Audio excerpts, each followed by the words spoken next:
Scholars Dan के नेतृत्व में मुरादाबाद के सिविल लाइन स्थित पंचायत भवन में एक ओरिएंटेशन कार्यक्रम का आयोजन किया गया, जो मुख्यतः 12वीं उत्तीर्ण मेडिकल और इंजीनियरिंग अभ्यर्थियों व उनके अभिभावकों के लिए आयोजित किया गया था। कार्यक्रम के मुख्य वक्ता स्कॉलर्स डैन के प्रबंध निदेशक श्री विवेक ठाकुर ने छात्रों को सफलता प्राप्त करने के महत्वपूर्ण सूत्रों से अवगत कराया।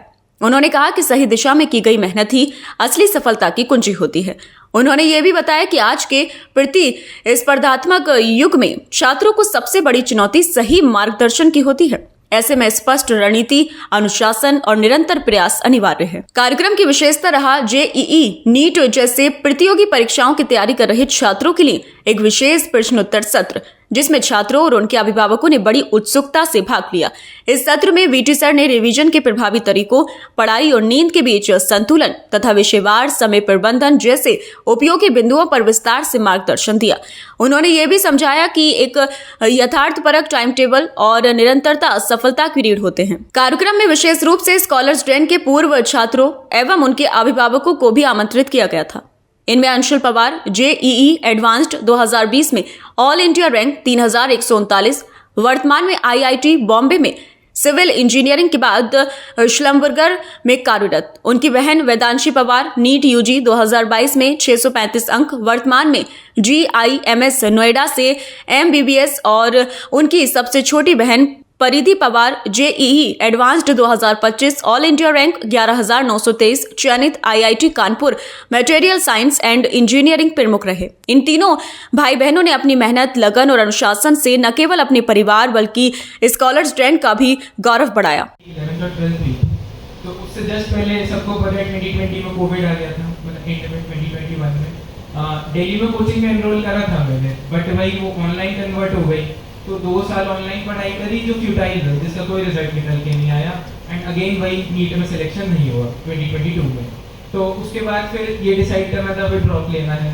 तो मैंने पापा से कहा पापा पढ़ तो रखा है सब कुछ, अब तो बस ऑनलाइन ही एक कोचिंग ले लूँगा और फिर दोबारा से पढ़ाई कर लेंगे। पापा नहीं माने, पापा ने कहा नहीं ऑफलाइन करानी है, ऑनलाइन नहीं करानी।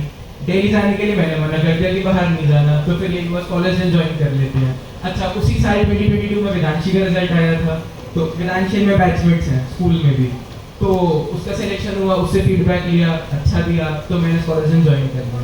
यही कहना चाहूँगा, देखो बच्चे पढ़ते हैं, उसके साथ साथ पेरेंट्स की भी बहुत बड़ी भूमिका होती है।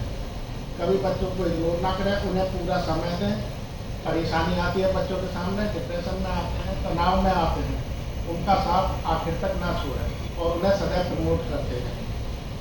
हमने भी अपने बच्चों के जीवन में अंशु के समय पूरे साल पढ़े, केवल 2 पीरियड, एक दिन में 2 पीरियड इसके कुल छूटे, साथ देते थे इनका, कभी इनकी एब्सेंट ना होने थे और स्वास्थ्य का भी ध्यान रखें।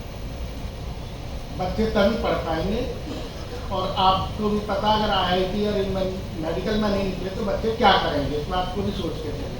इसके अतिरिक्त तनुष अग्रवाल नीट यूजी 2023 में 635 अंक, गवर्नमेंट मेडिकल कॉलेज बदायूं में एमबीबीएस ने भी अपनी सफलता से उपलब्धि छात्रों को प्रेरित किया। कार्यक्रम के अंत में विवेक ठाकुर ने उपस्थित सभी अभिभावकों का आभार व्यक्त करते हुए कहा कि जब छात्र को सही मार्गदर्शन, अनुशासन और मेहनत का संगम मिलता है तो वह किसी भी लक्ष्य को प्राप्त कर सकता है। देखिए, जो बच्चे ड्रॉप करके तैयारी करते हैं, मतलब जिनका पहली बार में नहीं हो पाता है, उन बच्चों के लिए आज एक ओरिएंटेशन सेशन रखा गया था। इसमें पेरेंट्स भी थे, तो एक तरीके से कार्यशाला आयोजित कराई गई थी कि आज के दौर में जब बच्चों के लिए डिस्ट्रैक्शन बहुत ज़्यादा हैं, इंटरनेट और रील्स का दौर चल रहा है, वो हावी हैं बच्चों पे।